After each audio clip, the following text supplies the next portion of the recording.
Bonjour à tous, bienvenue pour cette conférence, la troisième conférence du programme Horizon Learning Immersif. Comme vous le savez, c'est une série de 8 conférences qui va s'étaler sur toute la semaine. Et aujourd'hui, on va avoir le plaisir d'échanger avec Émilie Chavanon, qui vient au nom de Club Med. Je vais te laisser te présenter tout à l'heure. Le temps que tout le monde arrive, je vais vous faire un petit rappel sur l'événement. La première chose, c'est qu'on est ensemble jusqu'à 11h45 et qu'on peut se donner un petit quart d'heure de plus, jusqu'à un quart d'heure, si jamais il y a des questions que vous aviez, qu'on n'a pas eu le temps de traiter, des choses qui vous viennent au fur et à mesure de l'échange. De toute façon, vous pourrez poser vos questions quand vous le souhaitez pendant l'événement en utilisant l'onglet Q&R, questions et réponses, qui se trouve dans votre barre d'outils. Surtout, n'hésitez pas à bien mettre vos questions pour Émilie ici, ça nous permettra de pouvoir les présenter à tout le monde pour qu'elle profite à tous. Ce que je peux vous proposer pour le moment, c'est d'utiliser l'autre onglet intéressant qui va être Conversation, pour que vous puissiez nous dire si vous nous entendez correctement et si vous avez, tant qu'à y être, l'habitude déjà de l'immersive learning, si vous utilisez vous aussi la VR, la 360, les XR, ou si c'est une première pour vous, si vous êtes en découverte. Donc n'hésitez pas, dans l'onglet Conversation, voilà, ça va nous permettre de pouvoir, je dirais, nous lancer par rapport à tout ça. En tout cas, nous, on souhaite que cet événement il soit le plus participatif possible. Donc, vraiment, n'hésitez pas, profitez de la présence d'Émilie. C'est la grande force des webinars. Donc voilà, on a la chance de l'avoir avec nous. Profitez-en, posez-lui toutes vos questions. Peut-être que maintenant, on va pouvoir se lancer. Émilie, je te propose de te présenter et peut-être de donner quelques lignes, d'écrire rapidement le projet qui nous amène. Très bien, merci. Merci pour l'invitation. Alors moi, j'ai rejoint l'université interne, donc l'Université des talents de Club Med il y a maintenant 3 ans.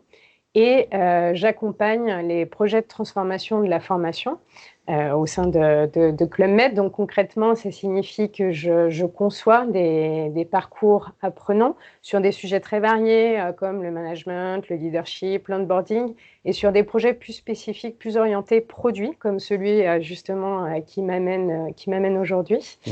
Et avec cet enjeu clé qui est que le digital et l'intelligence artificielle, puisque ça c'est effectivement un sujet dont je m'occupe également, soient utiles, adoptés et créateurs de valeur, à la fois pour nos populations en bureau et nos populations également en village.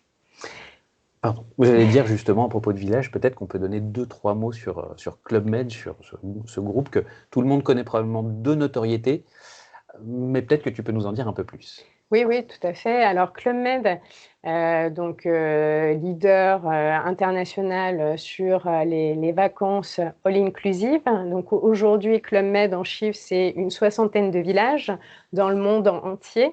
Et puis là, on va accélérer justement ce développement avec de nouveaux villages sur les 5-10 années à venir.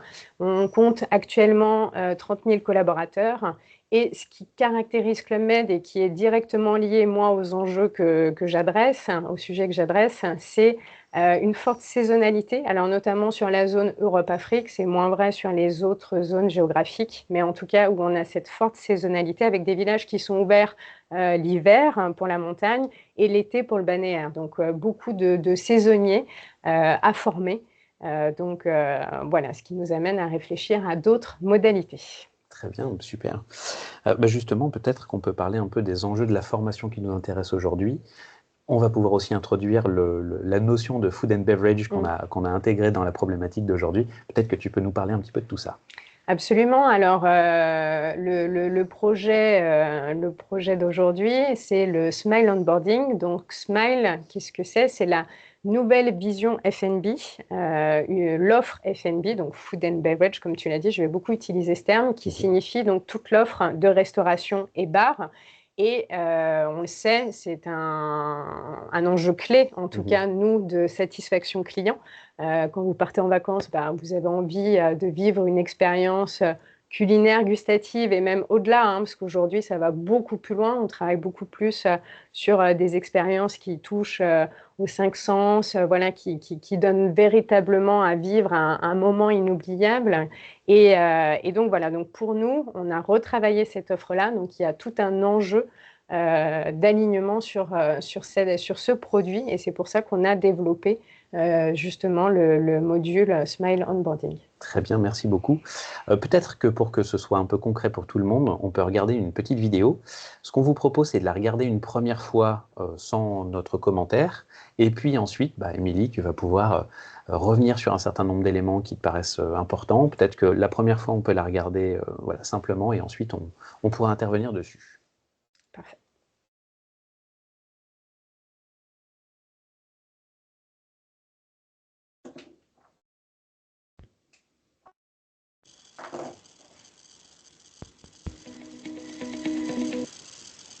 Welcome to the Hubie offer during the GM stay. Where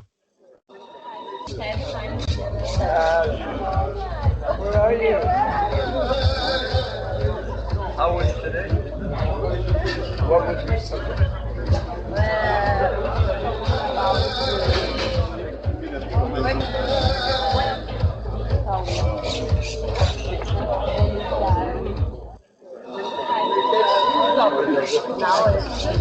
Where are you?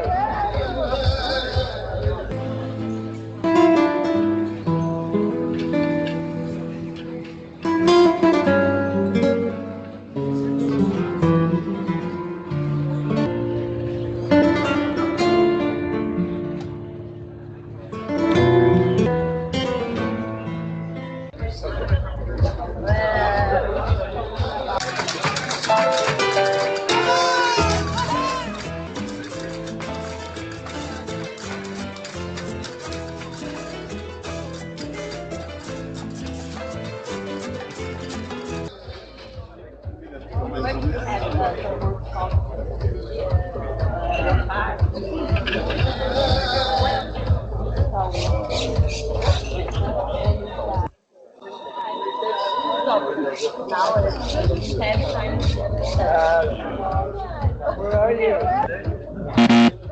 What was your subject?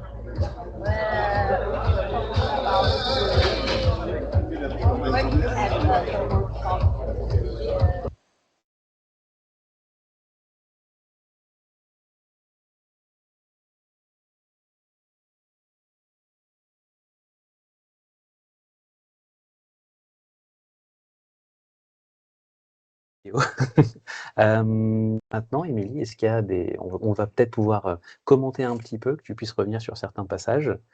Voilà.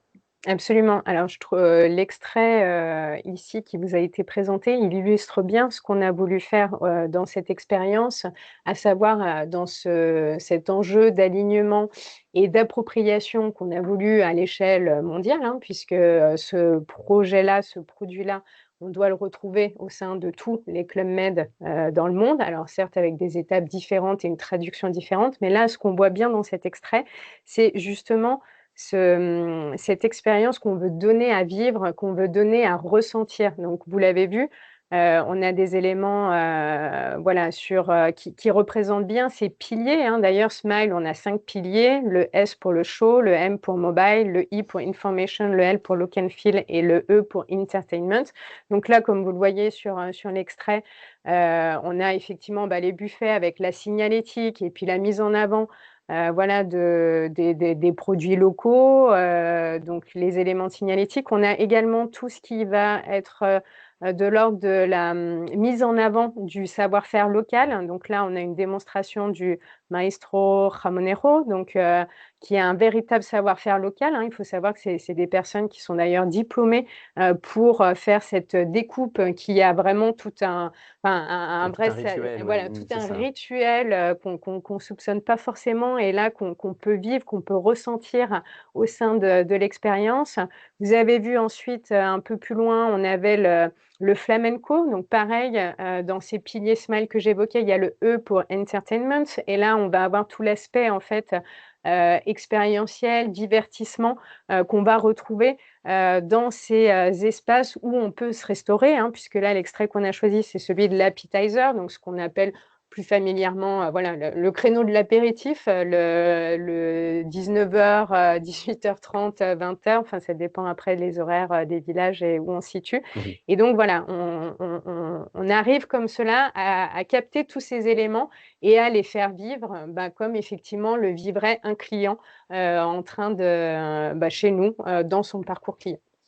Et puis, il y a le côté, enfin, jusque-là, ce que vous avez vu dans la vidéo, ça amène du concret sur ce qu'on évoquait, mais il y a après tous les enjeux de formation qui sont autour de ça, puisque, comme tu le disais, ça va concerner beaucoup de gens. Est-ce qu'on peut dire quelque chose peut-être de plus précisément des publics auxquels se destine le module? Absolument. Donc, comme je le disais, hein, sur ce projet, on est vraiment sur un projet monde, un enjeu de mise à l'échelle, puisqu'on touche l'intégralité des zones géographiques et également sur les cibles.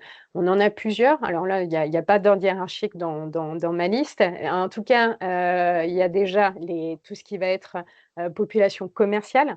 Les commerciales, il faut bien comprendre que c'est le premier contact client dans le parcours client. Donc, c'est eux qui vont déjà commencer à faire vivre cette expérience à notre client pour qu'il se projette véritablement dedans et qu'il ait encore plus envie de partir dans nos beaux villages. Donc, les commerciaux, il faut savoir que sur la zone France du Nord, qui est une grosse, qui représente la grande majorité du business volume, on est à peu près sur 350-400 personnes à peu près. Après, on va avoir toutes les fonctions aussi, alors qu'on appelle support, mais en tout cas, notamment RH. Pourquoi? Parce que ce projet Smile, c'est aussi mettre en valeur le savoir-faire de nos people au sein des villages, hein. Aujourd'hui, on leur donne véritablement une place dans cette offre food and beverage, puisqu'on a la dimension de show cooking, hein. Donc aujourd'hui, on va venir créer des assiettes avec des gestes, un savoir-faire local qu'on met en avant, comme on a vu pour le maestro Ramonero, mais aussi voilà, un certain nombre de gestes. Donc ça, c'est des choses que nous, on va pouvoir mettre en avant au niveau du recrutement, au niveau de la fidélisation de nos people, hein. Comme beaucoup d'entreprises de l'hôtellerie-restauration, on se confronte aussi à ces défis-là, hein, de recrutement. Donc ça, c'est voilà, pour ces populations-là, ça peut être un vrai levier. Et là, on touche à peu près, pareil, si on reste sur la France, on est à peu près sur 200 personnes. Et après, on a évidemment toutes les populations, enfin le module se destine aussi à toutes les populations en village, notamment sur le F&B, hein, parce que c'est les personnes qui le déclinent, hein, qui vont vraiment véritablement opérer et qui vont le mettre en musique, ce projet, ce produit. Et là, on est plus sur des très grosses équipes. Il faut savoir que les équipes F&B, c'est les plus importantes de nos villages. Sur la France, ça représente à peu près 3000 personnes et dans le monde entier, ça représente 5000 personnes. Ah oui, effectivement. Voilà, effectivement. Donc, un périmètre sacré enjeu, assez large avec voilà, forcément des contextes particuliers aussi. Effectivement, oui, c'est sûr.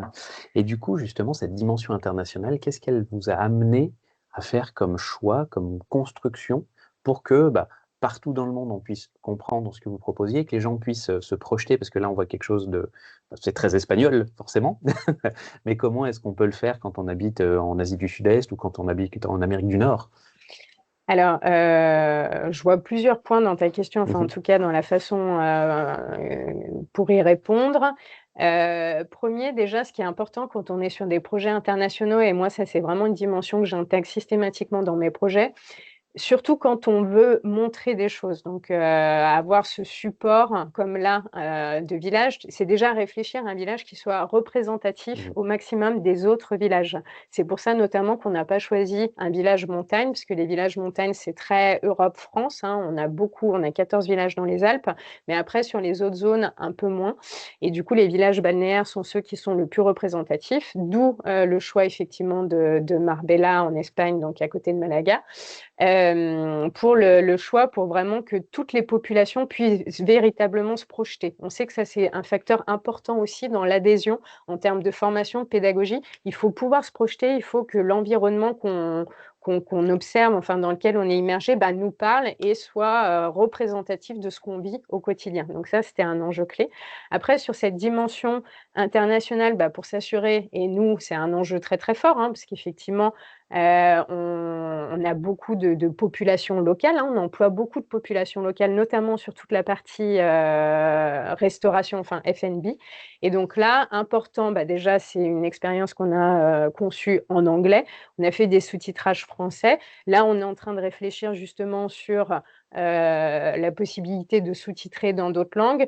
Et on s'appuie également énormément sur nos managers qui, pour la plupart, sont bilingues, enfin en tout cas maîtrisent l'anglais, pour qu'ils puissent derrière aussi se servir de cette ressource pour monter en compétence l'ensemble de leurs équipes, des équipes locales qui potentiellement parleraient moins anglais. Voilà, on a certaines zones où on sait qu'on a un sujet là-dessus, mais en tout cas, voilà, ça nous amène aussi à réfléchir. La France, par exemple. Alors, oui, il y a la France. C'était Je facile. pensais par exemple le Brésil, où c'est vrai que souvent, nos people, on a pas mal de villages au Brésil, parlent pas forcément anglais. Donc voilà, c'était important en tout cas de prendre en compte cette dimension-là. Et c'est pour ça aussi qu'on a réfléchi à des modes de déploiement différents. C'est-à-dire qu'aujourd'hui, ce module, il peut être déployé en version, on va dire, moi, je suis tout seul, je fais mon module sur mon device, mais c'est aussi, alors une modalité, nous, qu'on appelle Phygital en interne, quelque chose qui peut être utilisé, animé, soit par les managers, puisque pour nous, le premier développeur de talent en village, c'est le manager. Donc, le manager peut passer la ressource et justement la commenter, la travailler avec ses équipes, mais lui, en posture d'animation. On a aussi des personnes en village, des formateurs en village qui peuvent utiliser cette ressource également. Et voilà, tout un réseau en tout cas de formateurs qui peuvent l'exploiter sur des formats plus présentiels. Donc c'est ce type de modalité aussi auquel on a réfléchi pour le déploiement à l'international. Très bien, merci beaucoup. On a 2 questions, alors qui sont dans l'onglet conversation. Comme je vous disais, n'hésitez pas pour les prochaines à les mettre sur le questions et réponses, comme ça on pourra les partager auprès de tout le monde. Mais pas de souci. Sera-t-il possible d'avoir un lien de la vidéo qu'on vient de montrer? Vous aurez tout dans le replay. Voilà, donc il n'y a pas de souci. C'est un extrait de l'expérience complète, qu'on n'enverra pas l'expérience complète, on ne la mettra pas forcément à disposition. Par contre, vous aurez la possibilité de voir et revoir autant que vous voudrez avec le replay que vous recevrez pas très longtemps après la fin de la conférence. Excusez-moi. Et puis ensuite, on a une question de Frédéric qui dit: est-ce que le but est aussi de favoriser la culture d'entreprise? Le but de favoriser la culture d'entreprise. Alors, je ne sais pas si je comprends bien la question. En tout cas, le but alors, si on revient justement sur les objectifs pédagogiques, et c'est vrai que je ne les ai pas forcément expliqués de cette ressource, on a déjà vraiment que les équipes puissent comprendre le why du projet. Alors, puissent comprendre le pourquoi du projet, puissent se projeter aussi, s'approprier les différents éléments et pouvoir s'en servir comme levier aussi dans leurs différents contextes. Après, sur la culture d'entreprise, un des liens effectivement qu'on retrouve par rapport à ce projet, nous, on a l'esprit Club Med, c'est quelque chose qui nous est cher, qui est vraiment propre au Club Med, qui est cette façon qu'on a de créer du lien, de connexion qu'on a entre nos géos et nos clients. Donc ça, c'est très important. Et justement, le projet Smile met à l'honneur nos people. On est vraiment sur cette dimension aussi dans le pilier entertainment que je vous évoquais sur cette connexion, cet esprit Club Med. Donc effectivement, on a ici un moyen de favoriser cette culture d'entreprise qui nous est propre. De la partager, de la faire vivre aussi. Tout à fait. Et du coup, à propos de la faire vivre, sur quel device diffusez-vous? Donc, ordi, tablette, casque. Alors, ça revient un peu à ce que tu évoquais tout à l'heure. Tout à fait. Alors, pour l'instant, on est très PC. On est très PC et mobile, puisque pour nos personnes en village qui sont moins connectées, effectivement, on a on est disponible sur des mobiles, et après on a également un taux d'usage qui est plutôt PC aujourd'hui par rapport à ce que je vous évoquais. La partie casque, on la déploie pas forcément parce que, comme vous l'avez vu, on est quand même sur une cible très très large. Donc casque, on est tout de suite sur voilà, des choses qu'il faudrait davantage structurer, organiser. Et là, l'idée, c'est plus vraiment d'une adoption à large échelle, donc pouvoir partager facilement sans que cela requiert voilà, des prérequis en termes de matériel ou quoi que ce soit.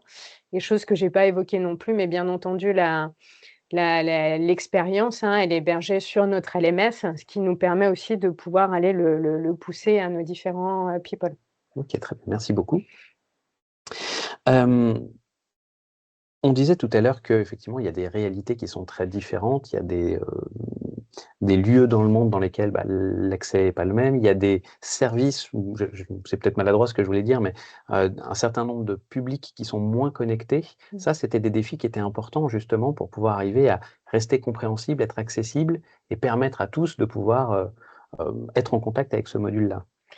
Alors, tu soulèves un défi que j'ai, moi, effectivement, dans mon quotidien, Yves, c'est que, effectivement, nous, on a des populations très opérationnelles, hein, évidemment, sur le village, donc qui souvent ont, en tout cas, ont peu de temps à dédier à la partie formation, sujet de connexion aussi, et puis après, comment rendre visibles aussi nos différentes ressources. Et ça, c'est un vrai sujet. Et en termes de digital, enfin, en tout cas, on savait que si on voulait faire adhérer nos people, si on voulait amener parce que là, on est quand même, en tout cas pour ces populations-là, on est vraiment sur de la conduite du changement, hein, parce qu'on a revu un certain nombre de fondamentaux de notre offre, donc il faut accompagner ça. Et en tout cas, on savait qu'il fallait qu'on fasse voilà, vraiment quelque chose de différent en termes d'expérience pédagogique. Nous, au sein de Club Med, on a une grosse culture du présentiel sur tout ce qui est formation.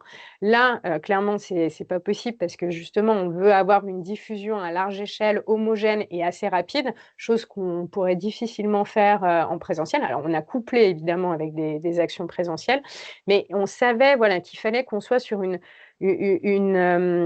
pédagogie, enfin en tout cas une modalité, pardon, qui immersive, ludique, et qui voilà, et qui plaise véritablement. Et c'est pour ça qu'on a fait ce choix-là. On aurait pu partir aussi sur des e-learning un peu plus classiques, mais là, on savait qu'on aurait beaucoup de mal à capter ces personnes. C'est déjà difficile de les capter, de les faire, de les amener sur le module, donc il faut les garder jusqu'au bout. Et pour ça, c'était évident pour nous qu'il fallait que voilà, on ait une modalité vraiment engageante, et c'est ce qu'on retrouve dans cette expérience. Et du coup, la VR vous permet d'accéder à ce côté plus ludique peut-être et plus... on parlait d'entertainment tout à l'heure, je crois qu'on n'en est pas très loin finalement aussi là-dedans, quoi. C'est ça, et voilà, il y a déjà toute la dimension, effectivement, intrinsèque, enfin directement dans l'expérience, qui en elle-même porte cette dimension-là. Nous, dans la façon dont on l'a scénarisé aussi, hein, on a beaucoup travaillé cette scénarisation avec les équipes de Spidernet pour justement qu'on ait vraiment ce point de vue du client. Avec, par exemple, il y a une séquence où on a le barman qui s'adresse directement à nous, qui nous demande voilà, comment on préfère notre cocktail, avec des embranchements dans l'expérience qui nous donnent vraiment l'impression qu'on influe du coup sur le déroulé de l'expérience, et qui traduisent bien justement ce qu'est cette expérience client qu'on veut faire vivre à nos collaborateurs. Oui, parce que c'est vrai qu'on ne l'a pas précisé tout à l'heure, mais ce qu'on vous montre en vidéo, c'est un tout petit extrait. On pourra peut-être évoquer un peu la durée, en tout cas, que tu envisages pour cette expérience à chaque fois, mais c'est un des lieux virtuels dans lesquels se passe la formation, dans lesquels après on peut aller se promener pour en apprendre plus sur différents sujets. Du coup, c'est peut-être le moment. Combien de temps ça prend? Qu'est-ce qui est prévu en tout cas comme durée de diffusion? On est à peu près sur une 30aine de minutes, sachant qu'en fait, on a vraiment travaillé, comme on vous l'a dit, on a plusieurs cibles dans cette expérience. Donc, on a des parcours personnalisés. Donc chaque parcours, alors évidemment on n'en fait qu'un, on ne fait pas les 3, mais alors il y a beaucoup de séquences communes, mais est un peu différent, avec notamment un quiz différent à la fin. Donc on va choisir au début de l'expérience si on est plutôt, si on travaille plutôt dans les agences, si on travaille plutôt dans les bureaux ou si on travaille plutôt sur les villages. Et voilà, au total, on est à peu près sur 30 minutes, avec effectivement cette navigation au sein de nos différents. Alors nous, on parle d'outlet, qui signifie tous les lieux de restauration qu'on peut trouver dans un village. Donc évidemment, on va avoir le restaurant principal, on a une offre de restaurants de spécialité aussi, qu'on va pouvoir aller découvrir. On a, comme vous l'avez vu, l'appetizer, on a des parties mobiles. Et puis avec le 360, un enjeu aussi qu'on avait, c'est que par exemple, à Marbella, un des piliers de cette offre, c'est les coffee shops. Mais les coffee shops, c'est uniquement en montagne et on ne pouvait pas les inclure, mais on a pu rajouter des panneaux photos qu'on avait réalisés par ailleurs pour pouvoir justement mettre des photos, des vidéos, des ressources autres qui montraient donc ces fameux coffee shops. Donc on a réussi aussi, grâce à cette navigation, montrer aussi d'autres choses qu'on ne pouvait pas capter quand on était à Marbella. Mmh. Et donc vraiment pouvoir compléter, y compris avec des choses qui n'étaient pas présentes juste là. Exactement. Nous avons une nouvelle question de Frédéric qui nous dit: vous avez évoqué la traduction multilingue. Quelles contraintes pour sa mise en place? Est-ce qu'il y a des contraintes particulières pour vous pour arriver à déployer des... Alors la traduction, c'est toujours un sujet effectivement, hein, puisque, traduire, c'est après se poser la question sur quelle langue on choisit de le faire. Est-ce qu'on en fait beaucoup? Enfin voilà, il y a toujours ce sujet. Alors effectivement là, avec les équipes de SpeederNet, on a travaillé sur la meilleure manière de pouvoir ajouter des sous-titres dans l'expérience pour qu'on soit sur des modalités que les utilisateurs ont l'habitude d'utiliser. Donc là, on est vraiment sur des sous-titrages. Donc après, les contraintes, en soi, c'est plus des process classiques en fait, qu'on va retrouver de traduction, comme on le fait sur des projets de digital learning. Donc il faut évidemment donc retravailler, enfin avoir l'intégralité des transcriptions des textes, les travailler, les valider en interne et puis ensuite pouvoir les importer au sein de l'expérience. Donc là, on n'est plus sur un process traditionnel de digital learning. Et après, une priorisation. Et après, nous, priorisation, effectivement, dans ceux qu'on choisit de faire et sous quel délai, effectivement, en fonction du nombre de personnes concernées. Très bien. Est-ce que vous avez déjà des retours terrain parmi les différents publics qui ont été en contact avec le module? Oui, tout à fait. Alors au niveau des premiers retours qu'on a, ils sont très, très bons, hein. Vraiment, pour nous, cette modalité, c'était une première et moi, je suis ravie parce que ça a beaucoup plu.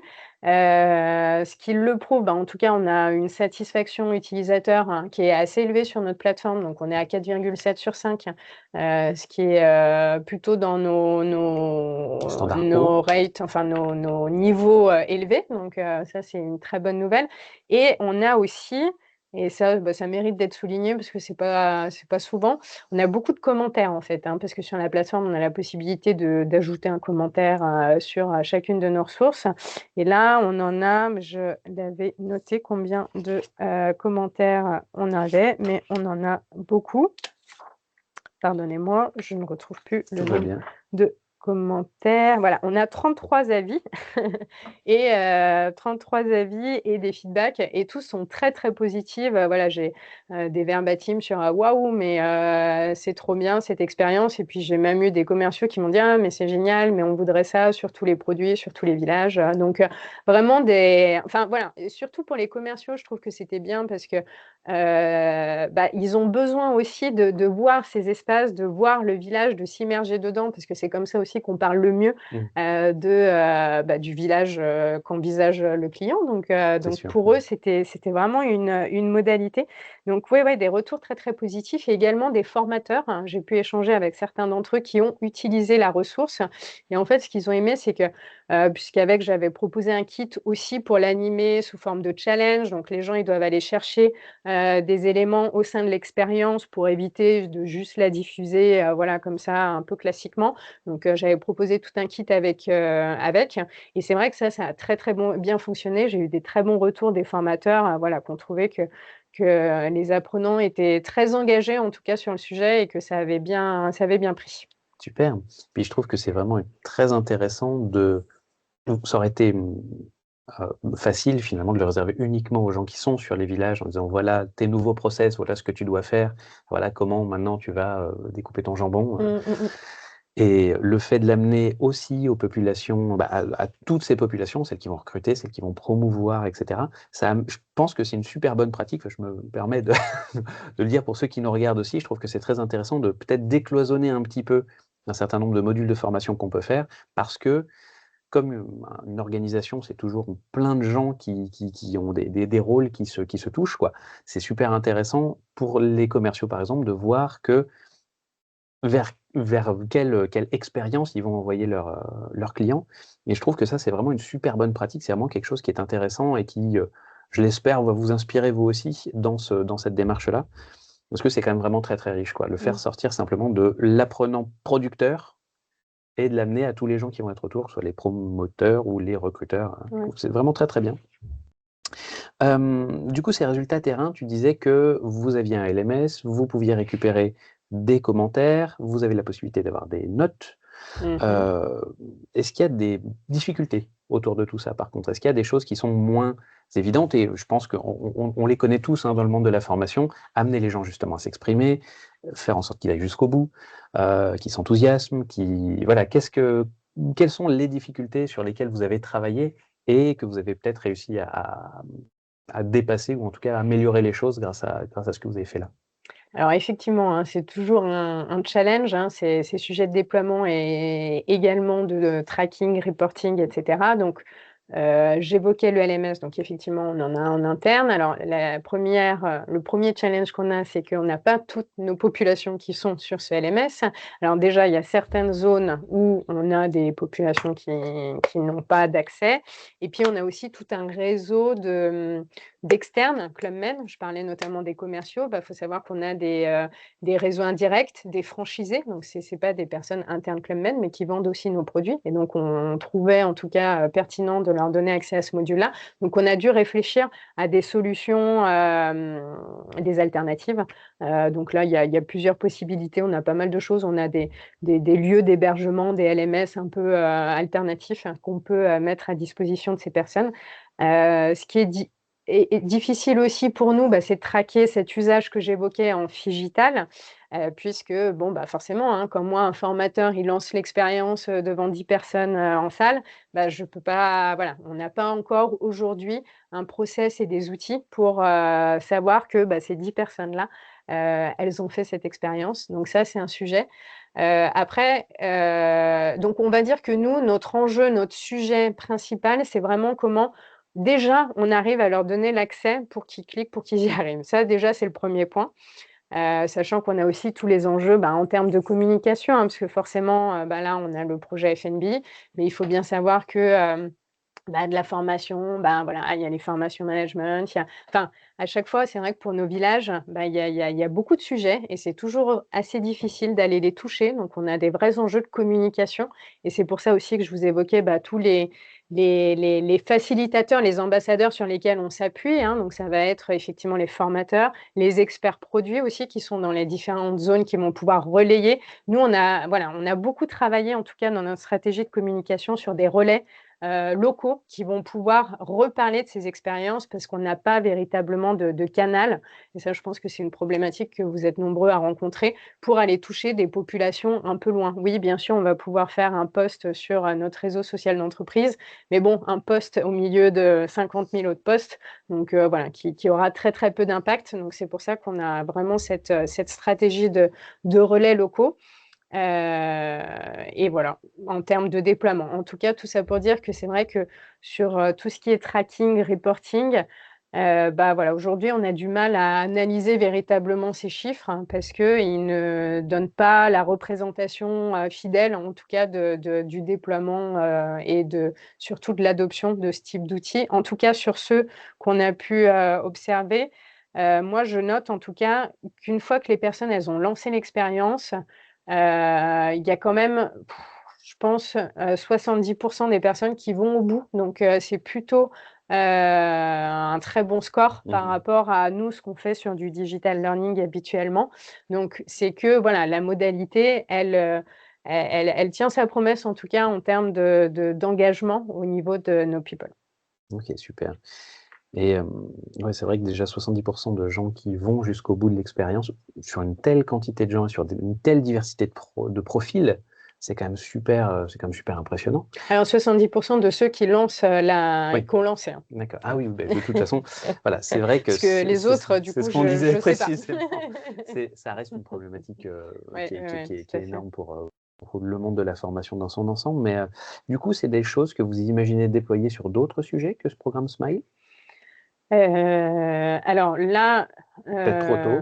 ouais, je pense que c'est un petit peu tôt. Après, nous, on a effectivement alors Smile, il s'y prêtait vraiment bien de par sa nature parce qu'en fait, on est sur un projet où justement, il y a vraiment ce travail sur les 5 sens, enfin voilà, je trouvais que ça marchait bien. Tout était plutôt aligné pour qu'on travaille sur une modalité comme celle-ci. Après, d'autres projets sur d'autres produits, effectivement, pourquoi pas. Et puis là où moi je vois de grosses attentes, et en tout cas c'est ce que m'a exprimé plusieurs commerciaux que j'ai croisés depuis, c'est vraiment c'est vraiment les formations pour eux en fait, où ils ont vraiment ce besoin de se projeter dans le village et de voir comment se traduit cette expérience client. Ça c'est vraiment important pour eux. Voilà, donc ça c'est des réflexions effectivement à mener avec les équipes sur l'animation commerciale. Ok, super, très bien. Du coup, on a vu un petit peu comment c'était fait, pourquoi c'était fait. Est-ce qu'il y a quelques conseils qui te paraissent importants, quelques bonnes pratiques pour organiser un projet de ce type-là que tu aimerais donner? Alors des bonnes pratiques pour ce type de projet, alors déjà, sur tout ce qui est, captation, mais quelque part c'est pareil pour toute prise de vue. C'est vrai qu'il y a vraiment une vigilance accrue à avoir sur, ce qu'on va capter dans un 360 et plus encore que, quand on fait, de la vidéo classique où, on se cantonne à un champ, bien délimité. Là, on capte tout et en fait, je trouve que un des défis auxquels on est confronté, c'est, comment on s'assure que dans tout ce qu'on montre, on est bien conforme, à nos standards. Parce que forcément, comme n'importe quelle entreprise hôtelière, nous, on a des standards. Donc des standards, c'est, toutes les règles en fait, toutes les procédures, les règles qui doivent être appliquées, à tous les niveaux. Donc c'est-à-dire, je vous dis n'importe quoi, mais chaque plat, il doit y avoir une étiquette de telle forme, à tel endroit et cetera. J'en sais rien, le thé, il doit être posé, ici et il doit y avoir, tant de sortes de thé. Sur le bar, on doit retrouver, tel type de panneau. Enfin voilà, il y a tout, les assiettes, elles sont, c'est tel, c'est du bambou ou enfin je vous dis n'importe quoi, mais voilà, c'est pour vous montrer toute l'étendue et en fait des standards, on en a vraiment énormément et quand on capte comme ça, il faut qu'on s'assure que tout est vraiment Conforme, propre puisque, voilà, on est sur une ressource qu'on déploie.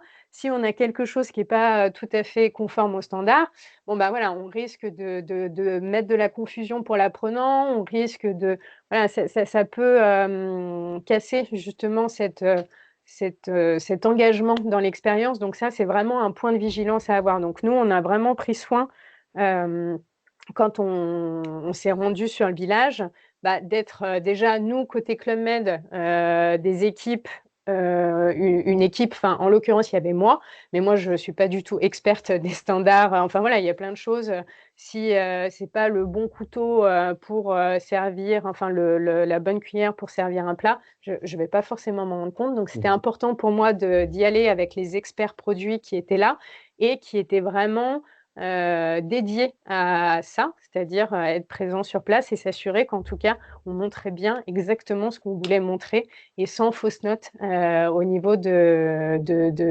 ces différentes prises de vue. Donc ça, c'est un point de vigilance important. Et puis, ce que j'évoquais un peu, justement sur la projection, hein, c'est-à-dire que essayer au maximum d'être au plus proche du contexte du collaborateur. Ça, je pense que c'est vraiment important. C'est un défi hein, quand on veut s'adresser effectivement à une cible large. Hein. C'est là où on aime bien justement pouvoir travailler avec des modalités digitales, mais il faut quand même réussir à être le plus proche du contexte de l'apprenant. Donc, dans le choix de ce qu'on va montrer, dans le choix de s'adresser à l'apprenant. Enfin, voilà, il y a beaucoup de réflexions à avoir sur ces différents sujets. Moi, je trouve que ce que tu disais tout à l'heure à propos de finalement de l'exemplarité au moment où tu captes à 360, Mmh. c'est vraiment quelque chose auquel moi j'avais jamais pensé et que je trouve super intéressant parce qu'il y a aussi, on parlait tout à l'heure de culture d'entreprise, de cohésion. Parce que des gens dans différentes zones du monde peuvent se dire: «Ah bah, si eux, ils se permettent de faire ça, C'est ça. nous, on peut aussi». Il y a peut-être des gens qui vont dire: «Ah bah, le jour où ils sont venus capter, j'étais pas là et voilà dans quel état c'était, ça va pas, machin».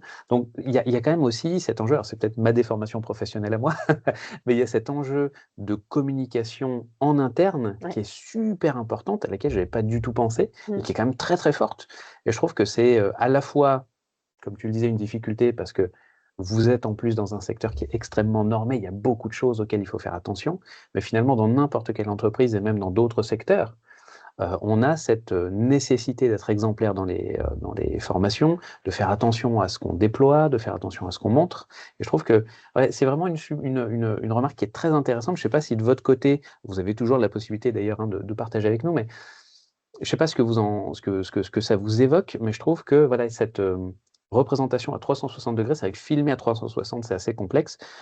J'en profite pour le dire, on y reviendra cet après-midi dans la conférence de 17h.